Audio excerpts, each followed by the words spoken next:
사람은 왜 죽어야 하나요? 왜 죽음이 있어야 되는 거죠? 그 이유는 뭘까?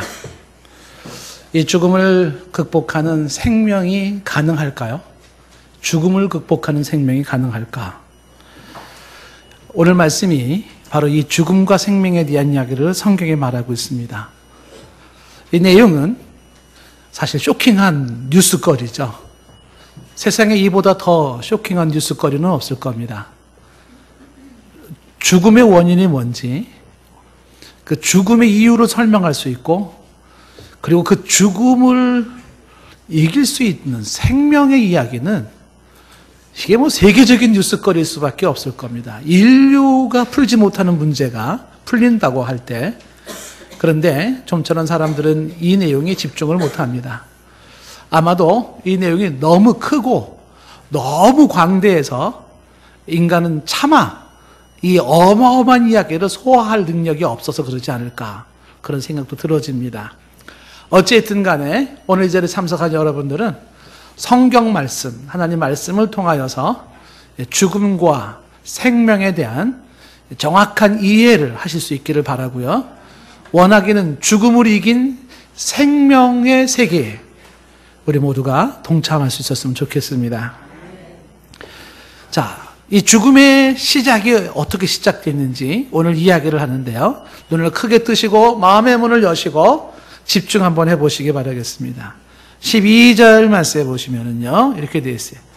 그러므로 한 사람으로 말미암아 죄가 세상에 들어오고 죄로 말미암아 사망이 들어왔나니, 그리고 이어서 이와 같이 모든 사람이 죄를 지었으므로 사망이 모든 사람에게 이르렀다라고 했는데, 이와 같이라는 그 뒷얘기는 좀 이따 얘기를 하고요.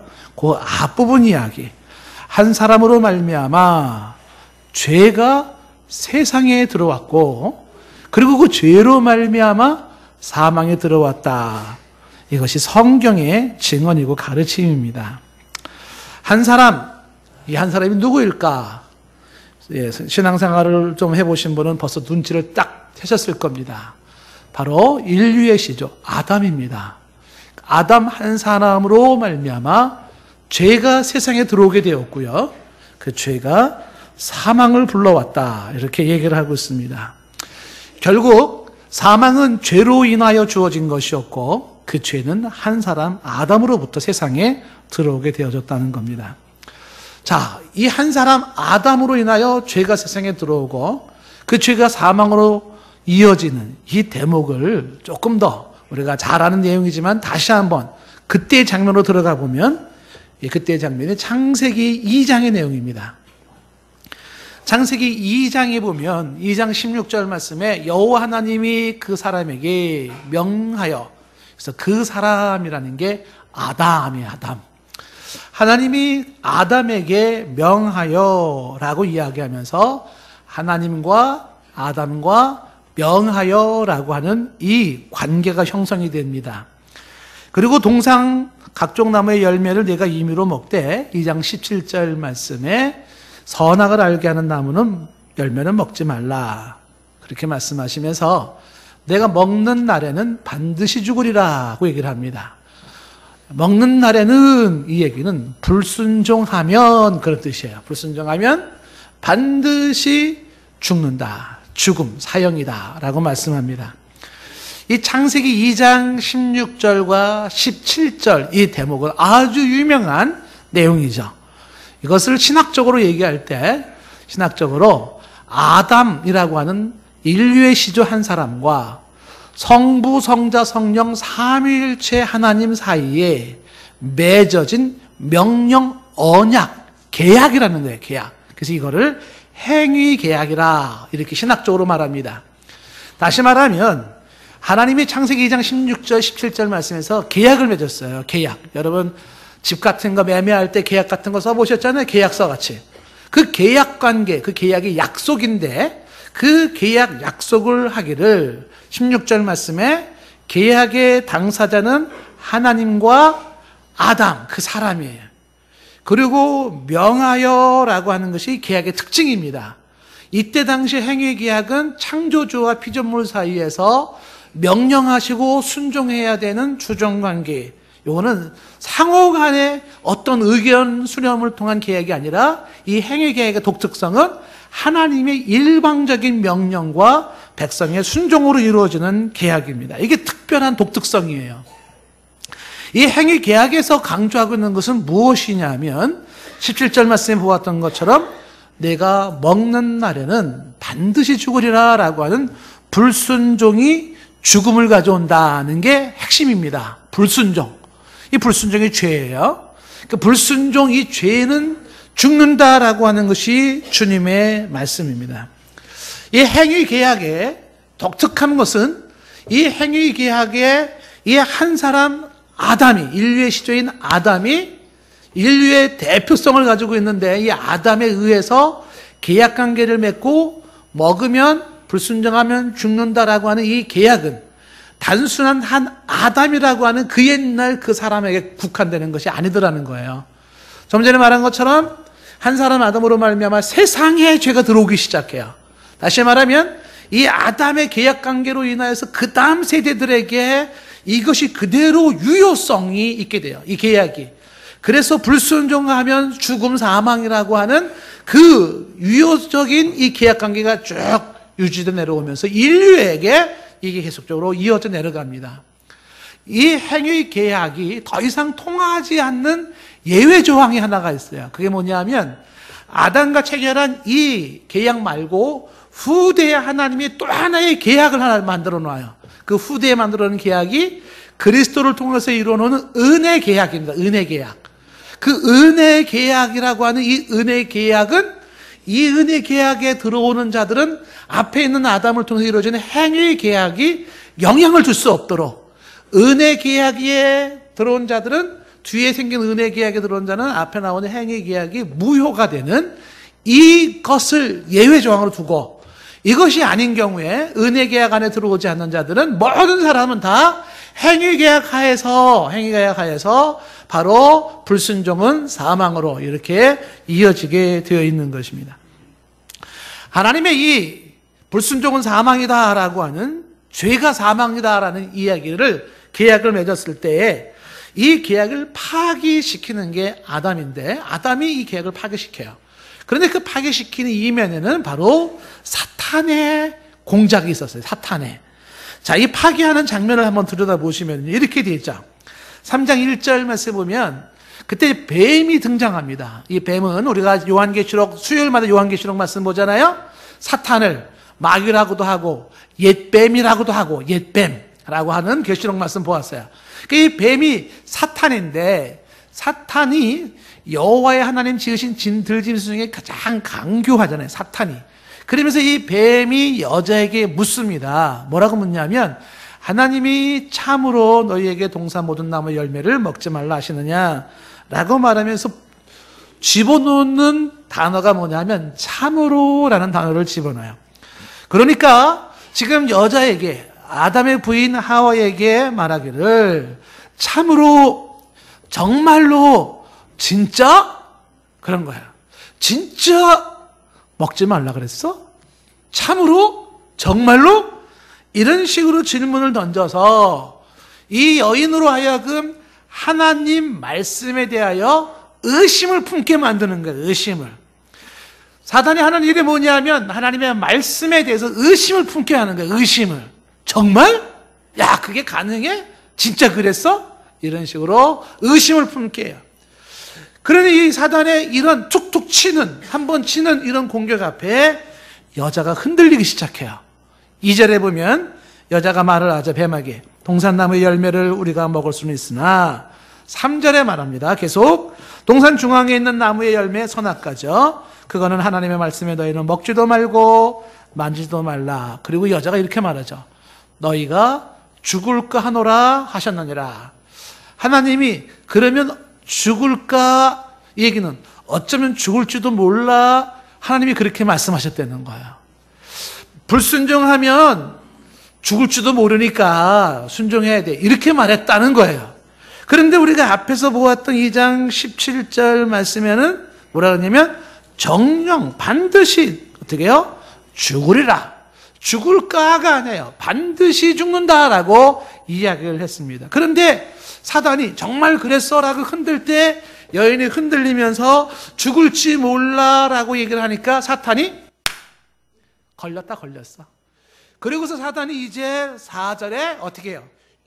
하나님의 말씀을 확 뒤집어 놓아요. 뱀이 여자에게 이르되 너희가 결코 죽지 않는다. 히브리 원어 성경어로 보면 결코 죽지 않는다라는 요 뱀의 이야기, 결코 죽지 않는다라는 요 얘기가 아까 얘기했던 2장 10절에 반드시 죽으리라라는 단어가 똑같은 단어예요. 그때 부정사 난만 들어가 있는 거예요. 그러니까 반드시 죽으리라, 3장 4절에는 반드시 죽지 아니하리라 이렇게 바뀌어버린 거예요. 뱀에 의해서 반드시 죽는다는 하나님의 말씀이 반드시 죽지 않는다는 말로 바뀌어져 버렸어요.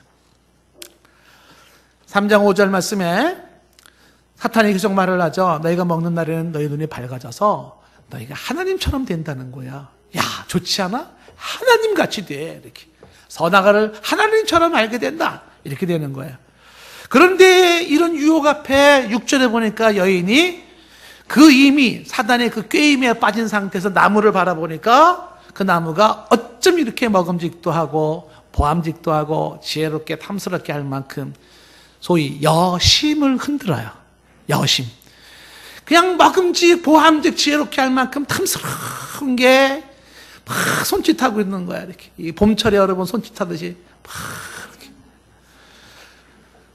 그러니까 이 여인이 그거를 어떻게 해서 여자가 그 열매를 따먹어버려요. 그리고 여자는 항상 죄를 지으면 자기만 짓지 않잖아요. 이 얘기는 괜히 한 것 같아. 없었던 거로 합시다. 이거 삭제해 주세요. 예, 여자가 따먹고 그거를 누구에? 남편에게도 주는 거예요. 근데 남편도 먹는 거죠. 어느 남편이 부인이 주는데 안 먹어요? 어디서 주면 먹어야지.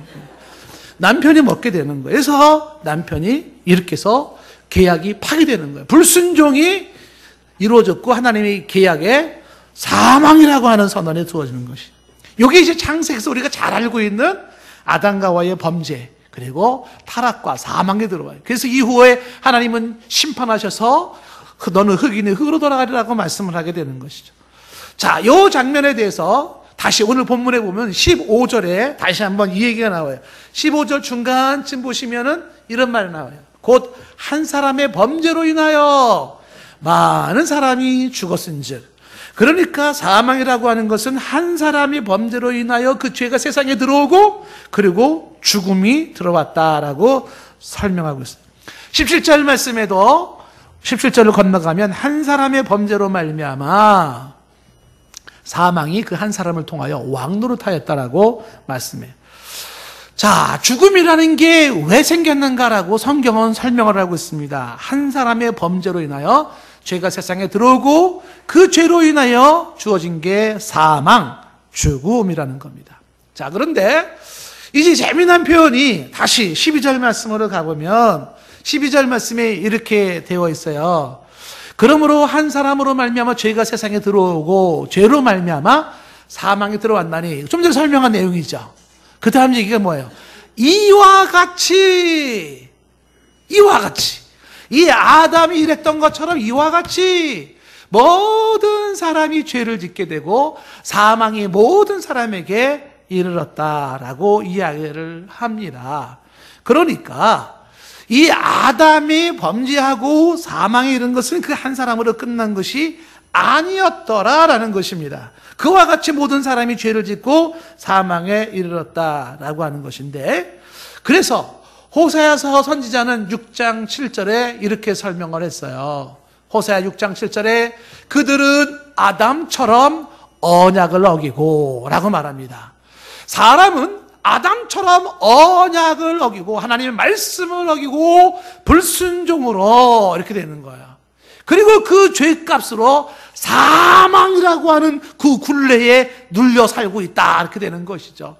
아담처럼 언약을 어기고 라고 얘기를 하는 거예요.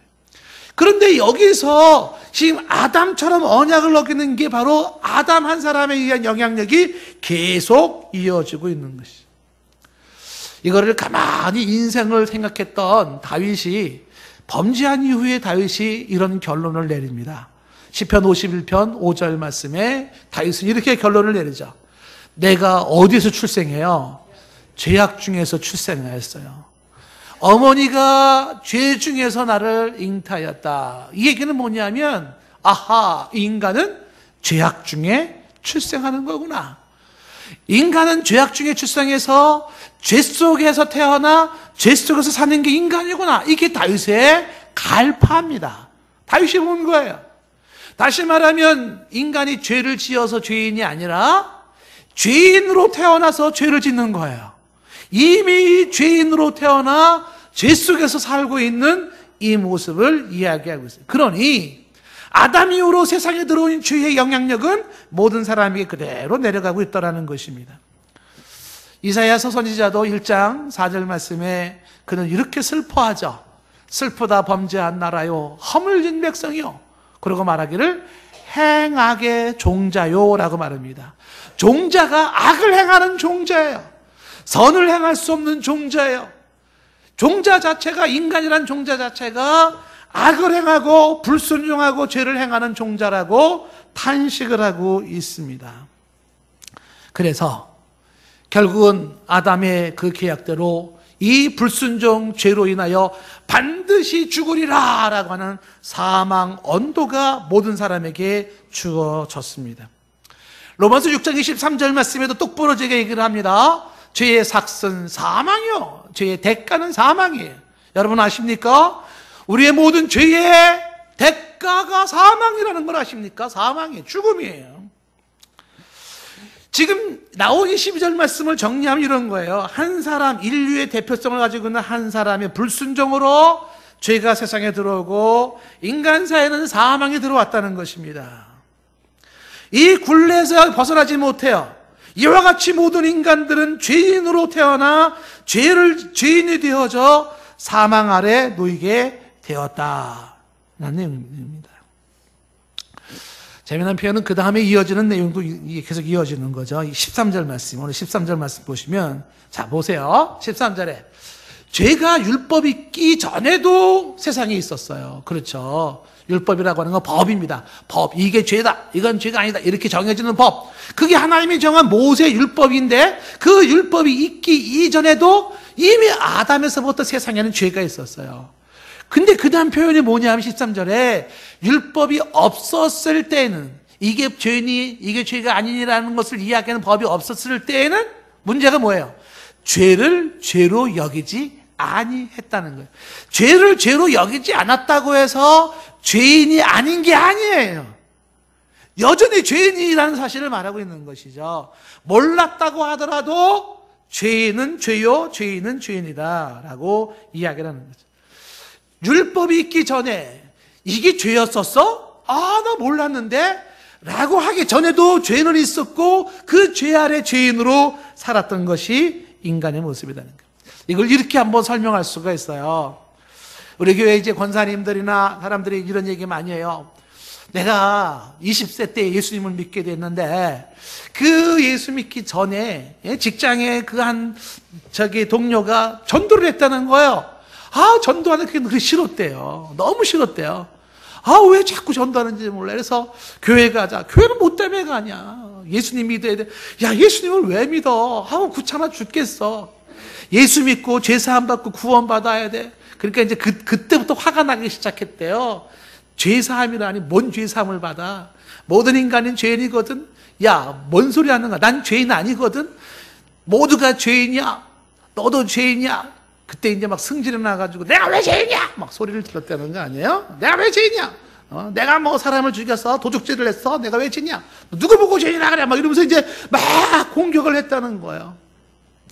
죄인도 아닌데 죄인이라 그러면서 그 죄 사함 받아야 된다고 얘기하니까 얼마나 기분이 나빴겠습니까? 그렇죠?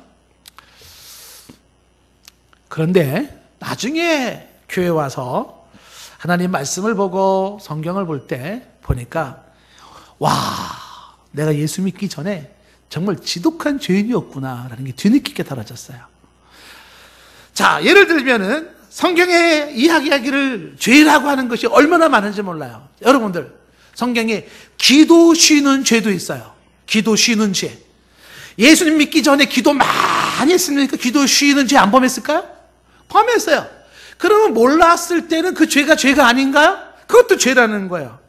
여러분, 예수 믿지 않는 죄도 죄예요. 그걸 몰랐어요. 몰랐다고 죄인이 아니에요? 아니에요. 죄인이에요. 하나님을 공경하지 않은 죄, 하나님의 이름을 모욕하는 죄, 다 죄예요. 그뿐만이 아니죠. 게으름도 죄예요. 게으름. 옛날엔 몰랐어요. 게으름이 죄인지는. 근데 게으름이 있었어요. 내가 죄인이 맞네. 이렇게 되는 거죠. 미움도 죄예요. 누군가를 해서 미워하고 있지 않습니까? 그 미움도 죄예요. 예전엔 그게 죄인 줄 몰랐어요. 근데 그게 죄예요. 몰랐어도 죄예요. 성경은 미움은, 누군가를 미워하는 것은 살인의 시작이라 그래요. 살인의 시작. 이미 살인이 시작된 거예요. 무섭지 않습니까? 다만 보이지 않는 이빨이 잇몸 속에 있는 것처럼 살인이 그 속에 숨겨져 있을 뿐이지, 그것이 이빨이 나오는 것처럼 밖으로 나오는 건 시간 문제예요. 성경에서 그게 마음에 품고 있는 미움이 그게 죄예요. 여러분, 간음도 꼭 행동으로 옮겨야 간음이 아니에요. 네 마음에 음욕을 품은 자는 이미 간음을 했어요. 그 마음에 품은 거는 이미 시작이 된 겁니다. 그 시작이 된 그 밖으로 나오는 건 시간 문제일 뿐인 거예요. 그게 다 죄예요. 그 예수 믿기 전에 그게 죄인 줄 몰랐죠. 그런 생각, 그런 마음 가진 게, 그런 분노와 그런 화를 내는 것이 이게 죄인지 몰랐죠. 내가 말로 실수한 게 죄인지, 나도 모르는 사이에 누군가에게 언어의 상처를 준 게 죄인지 몰랐죠. 내 생각이 그런 죄인지 몰랐죠. 본 것들이, 들은 것들이 이런 게 죄인 줄을 몰랐죠. 그 예수 믿기 전에는 다 몰랐어요. 몰랐다고 해서 죄인이 아닌가요? 몰랐다고 해서 죄가 없는 건가요? 그렇지 않다는 거예요. 몰랐어도 죄는 죄요, 죄인은 죄인이라 그 죄값이 사망이라고 하는 것으로 이야기하고 있었던 것이, 오늘 13절 말씀의 이야기가 그 얘기를 하면서 이어지는 14절에 또 같이 반복되는 이야기. 14절에 그러나 아담으로부터 모세까지, 모세가 율법이 있는 때까지잖아요. 아담의 범죄와 같은 죄를 짓지 아니한 자들, 아담과 똑같은 죄를 짓지 않았다 할지라도 모든 사람에게 사망이 왕노릇했습니다. 사망이 왕노릇했어요. 다시 말하면 왜 사망이 왕노릇해요? 모든 사람이 죄인이기 때문에 그런 거예요. 모든 사람이 죄인이기 때문에 그 죄가 있는 한 사망이 왕이야. 사망이 왕. 그래서 이 사망이 행차하시면 진시황도, 나폴레옹도, 공자님도, 어느 종교 창시자도 다 그 앞에 꼬꾸라져. 사망의 이 왕성한 왕이 세계를 정복해요. 가장 무서운 게 사망이에요. 어느 권력자가 사망을 이겨요? 어느 철학자가 사망을 이겨요? 어느 과학자가 사망을 이겨요? 어느 돈 많은 사람이 사망을 이겨요? 못 이겨요. 세상에 그 누구도 못 이겨요. 사망이 왕노릇했어요. 사망이. 대통령도 안 돼요. 사망이 왕노릇합니다. 왜 이 사망이 이렇게 왕노릇했을까요? 모든 사람이 죄인이기 때문에 사망이 어깨에 힘주고 말이지. 그리고 이렇게 막 폭정을 행하면서 다 죽음 아래 사람들을 몰아넣기 시작을 하는 것이. 그런데 여기서 이야기 끝나면은 인생은 비극일 수밖에 없어요. 정말 인생 낙이 없다, 이렇게 될 수밖에 없어요. 그런데 14절 끝부분에 아주 묘한 뉘앙스와 함께 비밀을 하나 살짝 열어내. 비밀. 그게 뭐예요? 14절 끝에 보니까 아담은 오실자의 모형이라는 이야기를 합니다. 아니, 이것도 뭔 얘기야? 아담은 오실자의 모형이라니, 이것도 뭔 얘기인가? 이 대목을 눈여겨보셔야 되는 것이죠. 아담이 바로 오실자의 모형이라고 하는 것은 지금 앞에 죄를 불러오고 죄를 세상에 들어오게 하고 사망을 일으키게 만들었던 그 아담을 가만히 바라보니까 그 아담이 하나의 어떤 패턴을 보여주고 있어요. 패턴을. 하나의 어떤 모양과 메시지를 주고 있는데, 어떤 패턴, 어떤 메시지를 주고 있냐면 오실자도 이런 패턴, 이런 모형을 가지고 있다는 거예요. 대체 뭔 얘기일까요, 이게? 여기서 대조시키고 있는 게 뭐냐면 아담과 오실자라고 하는 것을 지금 대조시키고 있는 거예요. 그 아담은 구시대의 시조요, 오실자는 신시대의 시조가 되는데, 그 아담은 범죄로 인류에게 죄와 사망으로 인도했어요. 그런데 오실자는 당신의 의로움으로 인류에게 의를 주는 시조가 되는 거예요. 이 오실자가 누군지 아시겠죠? 예수 그리스도인 것이에요. 그래서 이 오실자 예수 그리스도에 대한 모형을 이야기하면서 그거에 대한 구체적인 설명이 이어지는 15절 말씀이에요. 오늘 15절 말씀에 여기 보면 두 개가 대조를 계속 이루고 있어요. 그러나 이 은사는 그 범죄와 같지 않다 해서 은사와 범죄를 대조시키고 있죠. 은사라는 게 기프트, 선물입니다. 선물이라는 게 있어요, 은사. 근데 이게 범죄랑 같지 않다고 해서 은사와 선물 두 개를 대조시키는데 요 설명이 곧 설명하죠. 곧 한 사람의 범죄로 인하여 많은 사람이 죽었다. 이 내용 하나하고 그 다음에 더욱 하나님의 은혜 또한 한 사람 그리스도 예수의 은혜로 말미암아 선물이 많은 사람에게 미쳤다는 거예요. 이 15절 말씀은 이렇게 정리가 되는 거예요. 한 사람 아담의 범죄로 말미암아 많은 사람이 사망에 이르고 그 다음에 한 사람 예수 그리스도의 은혜로 말미암아 많은 사람이 예수 그리스도의 선물을 받게 되는데 그 선물이 바로 생명이에요. 생명, 새 생명, 죽음이 묵지 않는 생명. 다시 말하면 아담은 오실자의 표상이라는 것은 뭘 얘기하고 있는 거냐면 이제 죽음을 넘어 생명으로 이어지는 길을 이 아담이 보여주고 있었던 거예요. 이미 아담은 모든 인간이 가지고 있는 한계성과 함께 이 죽음을 넘는 생명이라고 하는 것을 지금 보여주고 있는데 아담이 그 오실자의 표상이 되는 것이에요. 15절 말씀에 말하고 있는 하나님의 은혜라는 말, 중간에 하나님의 은혜, 그리고 한 사람 예수 그리스도의 은혜, 하나님의 은혜, 예수 그리스도의 은혜 같은 거죠. 바로 십자가의 은혜, 그 은혜가 만들어 놓은 선물이 의의 선물, 의롭게 되는 선물, 생명의 선물이에요.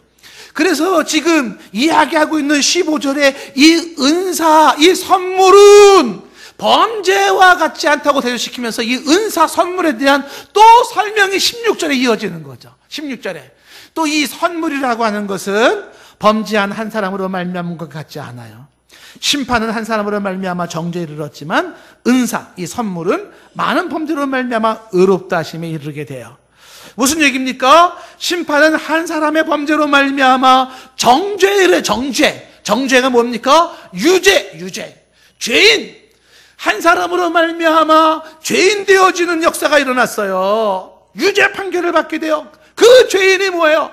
사망이 왕노릇할 수 있는 근거를 제공한 그 죄인이 있었어요. 그런데 은사는, 선물은 많은 범죄로 말미암아, 바꿔 얘기하면 많은 범죄임에도 불구하고 그 은사는 많은 범죄임에도 불구하고 의롭다 하심, 칭의가 뭡니까? 의롭다 하심이 무죄, 의인으로 이어진다는 거예요. 복잡한 것 같지만 깨닫는 은혜가 있기를 바라요.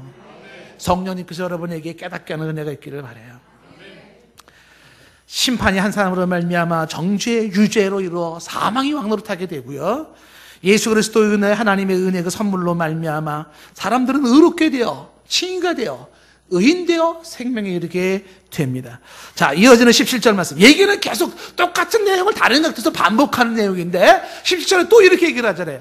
한 사람의 범죄로 말미암아 사망이 그 한 사람을 통하여 왕노릇 하였잖아요. 그런데 더욱 은혜의 의의 선물을 넘치게 받은 자들은, 은혜와 의의 선물, 그 선물을 받은 자들은 한 분 예수 그리스도를 통하여서 생명 안에서 왕노릇 하리로다. 예수 그리스도의 의를 받지 않았을 때는 사망이 왕노릇했어요. 이 사망은 깡패, 동네에 깡패 한 명이 있는데 얼마나 깡패가 악랄하고 싸움을 잘하는지 깡패만 지나가면 모두가 다 고개를 푹 숙여요. 푹 숙이는 거예요. 예전에 우리 친구들이 그 고향에서 시골에서 막 산에서 놀고 오는데 저 앞에 아주 그 깡패가 탁 있다고 해요. 그러니까 친구들이 야, 눈 깔아. 그러고 다녔어요. 눈 마주치면 큰일 나요. 다 눈 깔아야 돼. 저는 처음에 그 말이 뭔지 몰라가지고 눈을 왜 깔아? 그러고 막 쳐다보다가 큰일 날 뻔했었어요. 깡패의 횡포가 얼마나 무서워요. 그런데 이 깡패를 꼼짝 못하게 만드는 이 깡패보다 더 뛰어난 고수가 하나가 동네에 탁 생긴 게 얼마나 정의의 사도, 슈퍼맨 같은 고수가, 이 고수 깡패랑 탁 한판 붙었는데 이 깡패가 완전히 그 앞에 넉다운 돼버린 거예요. 근데 깡패는 이 고수 앞에서 이제 꼼짝 못하게 되어 있는 거예요. 그동안은 이 깡패가 왕 노릇했는데 이제는 고수 한 분이 등장함으로 말미암아 깡패가 힘을 못 써요. 바로 이 깡패 같은 존재가 사망, 인류의 사망, 깡패가 누구예요? 바로 이 사망이에요. 사망이 왕 노릇했어요. 근데 오늘 말씀 말하잖아요. 그런 사망조차 짓눌러버리고 사망을 한 방에 다운시켜버리고 사망을 부숴버리고 일어나신 예수 그리스도께서, 이 부활하신 예수 그리스도께서 죄의 이 문제를 해결했어요. 의로 만들어 놓는 이 의의 선물을 만들어 놓고 그 예수의 의를 소유한 사람은 이제 더 이상 죄인이 아니에요. 그래서 그 죄로 인해서 사망의 낙이 어찌할 수가 없어요. 차원이 달라졌어요. 왜? 그 죄 문제는 해결됐기 때문에 사망이 와서 흔들라 그래도 나는 죄인이 아니에요. 예수 안에 의인된 자가 돼서 이제는 이 예수 안에 의를 선물로 받은 자들은 어떻게 돼요? 예수의 생명 안에서 왕 노릇하는 거예요. 사망이랑 여러분이랑 맞짱 뜨는 거야. 맞짱 떠. 우리는 예수 안에서 의로운 자가 되어 예수의 생명을 가진 자로서 사망과 함께 맞짱 뜨는 자예요. 사망아 와라! 이렇게 말할 수 있는 존재가 된 거예요. 사망아 너의 쏘는 것이 어디였느냐? 사망아 네가 이기는 게 어디 있느냐? 와라! 모든 인류를 너의 발 앞에 다 굴복시켰지만 이제 나랑 와서 나랑 한판 하자. 저와 여러분들이 사망과 한판 승할 수 있는 사람들이에요. 이게 17절 말씀에 말씀하고 있는 거예요. 한 사람 범죄로 말미암아 사망이 그 한 사람을 통해서 왕노릇한즉 더욱 은혜와 의의 선물을 넘치게 받은 자들은 한 분 그리스도 예수를 통하여 생명 안에서 왕노릇하느니라. 18절 말씀, 그런즉 한 범죄로 많은 사람이 정죄에 이른 것 같이 한 의로운 행위로 말미암아 많은 사람이 의롭다 하심을 받아 생명에 이르게 되는 것입니다. 19절 말씀, 한 사람이 순종하지 아니함으로 많은 사람이 죄인 된 것 같이 한 사람이 순종하심으로 많은 사람이 의인이 됐습니다. 그래서 20절 말씀에 율법에 들어온 것은 범죄를 더하게 하려 함이라. 범죄를 더하게 한다는 것은 죄를 더 짓게 만든다는 게 아니에요. 죄의식이 살아나서 죄에 예민해져서 죄의 실상이 더 드러나서 내가 죄인이구나 이렇게 얘기해 주는 게 율법이라는 것이에요. 율법이 없었을 때는 내가 죄가 죄인인지를 몰랐어요. 율법의 기능은 정죄 기능이에요. 정죄. 너 죄인이잖아. 너 죄인이잖아. 이게 율법의 기능인 것이에요. 그 율법의 기능으로 말미암아 내가 죄인인 것을 알게 되었어요. 그런데 이 죄가 더한 곳에 또 뭐가 넘치냐면 은혜가 넘쳐요. 무슨 얘기겠습니까? 이 죄가 더한 곳에 은혜가 넘친다는 것은 죄가 크게 느껴지면 느껴질수록 어떻게 돼요? 죄가 크게 보이면 보일수록, 죄가 너무너무 끔찍하다고 생각되면 생각될수록 주 예수 그리스도의 은혜는 차고 넘치는 감사거리가 되는 거예요. 이게 죄가 더한 곳에 은혜가 더욱 넘치게 되는 것입니다.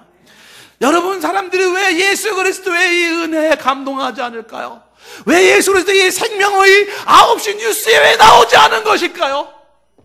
왜 이 예수 그리스도의 의와 생명이 인류에게 왜 이렇게 선포되지 못하는 것일까요? 인간이 얼마나 더러운 죄인인지를 몰라서 그러는 거예요. 율법이 없어요. 죄가 죄인 줄을 몰라요. 단지 그 죄로 인해 사망의 이 속박 속에서 그렇게 살다가 죽는 게 운명이라니 생각을 하고 있어요. 그런데 성령에 깨닫게 하시고 성경 말씀을 통하여서 내가 죄인이구나. 내가 이런 죄인이었었구나. 내가 이런 흉한 죄인, 더러운 죄인이었구나. 이 죄로 인하여서 사망의 어둠이 나를 덮고 있구나. 이 문제 가지고 몸부림치고 괴로워하고 한탄하고 슬퍼하는 사람이 있다면 그런 사람에게 예수 그리스도가 주시는 의와 생명은 정말 터널을 뛰어나오는 광명의 빛이 아닐 수가 없는 거예요. 그 은혜의 한량없는 은혜 앞에 가슴을 치고 엉엉엉 울지 않을 수가 없는 거예요. 내가 이런 죄인인데 이 은혜가 왜 은혜인가 라는 말이 나오는 거예요. 그런데 인간은 교만하고 사탄의 거짓말의 능수에 속아 넘어서 내가 뭐 죄인이야? 주님이 뭐 의롭게 했다고? 그래서 뭐 어쨌다고? 뭐 생명이 어쩌고? 그래서 뭐 어쨌다고? 내 문제 아니야. 난 그렇게 중요하지 않아. 이게 실상인 거예요. 지금 20절 말씀에 말하기를 율법에 들어온 것은 범죄를 더한다. 죄를 깨닫게 하고 그 죄가 더하는 것에 하나님의 은혜는 더욱 넘치게 되는 거예요. 혹자는 하면 이렇게 말할 겁니다. 그러면 은혜가 더하기 위해서 아예 죄를 더 많이 짓는 건 어떨까요? 이렇게 나오겠죠.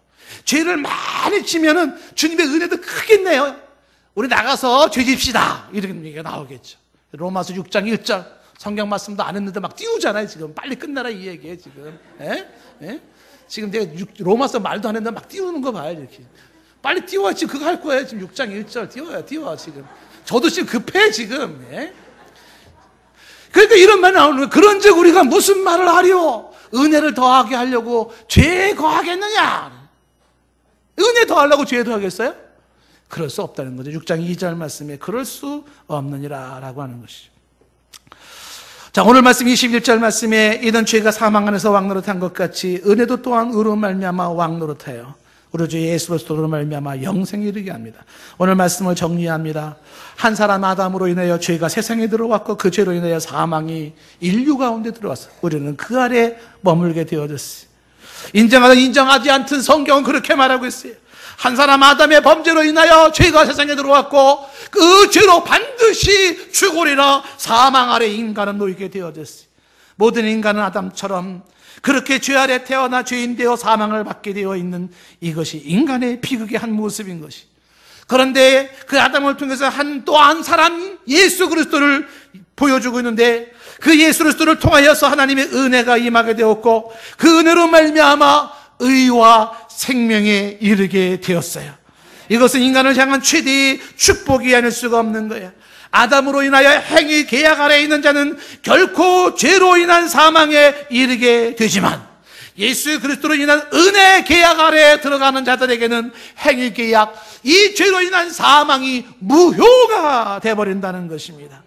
오늘 설교를 말씀을 끝내면서 죽음이란 어떤 의미가 있는지 한번 생각을 해보세요. 예전에 예수 그리스도를 몰랐을 때 죽음을 뛰어넘는 이 생명을 몰랐을 때는 그 죽음은 그 행위 언약의 결과물로서 죄에 대한 형벌이기에 그 죽음은 두려움이었고 그 죽음은 불안이었고 그 죽음은 절망이었고 그 죽음은 고통이었어요. 그런데 이제는 더 이상의 그 행위 언약에서 주어지는 죄의 삭스로서의 형벌의 죽음은 의미가 없어지게 되었어요. 예수 안에서 은혜 언약하에 있는 자들에게는 죽음이 왕노릇하지 못하게 되었어요. 죽음을 이기는 부활의 생명이 저와 여러분의 것이 된 것입니다. 우리에게 죽음은 영생으로 들어가는 축복의 관문이에요.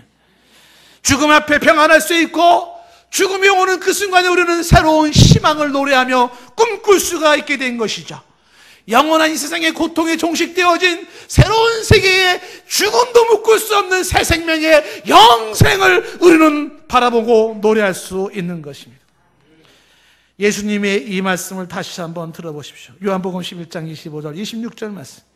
예수님이 이르시되 나는 부활이요 생명이니 나를 믿는 자는 죽어도 살겠고 무릇 살아서 나를 믿는 자는 영원히 죽지 아니하리니 이것을 내가 믿느냐. 로마서 8장 1절과 2절 말씀도 다시 한번 생각해 보십시오. 그러므로 이제 그리스도 예수 안에 있는 자에게는 결코 정죄함이 유죄 판결이 없나니. 하나님 앞에서 유죄 판결이 없는 거예요. 이는 그리스도 예수 안에 있는 생명의 성령의 법이 죄와 사망의 법에서 저와 여러분을 해방하였습니다. 예수 안에 있는 생명의 성령의 법이 죄와 사망의 법에서 우리의 모든 사슬을 끊어냈습니다. 해방시켜 놓았습니다. 요한복음 3장 16절 하나님이 세상을 이처럼 사랑하사 독생자를 주셨어요. 이는 그를 믿는 자마다 멸망하지 않고 사망에 이르지 않고 영생을 얻게 하려 하심이라. 생명의 주 예수 그리스도를 믿으시기 바랍니다.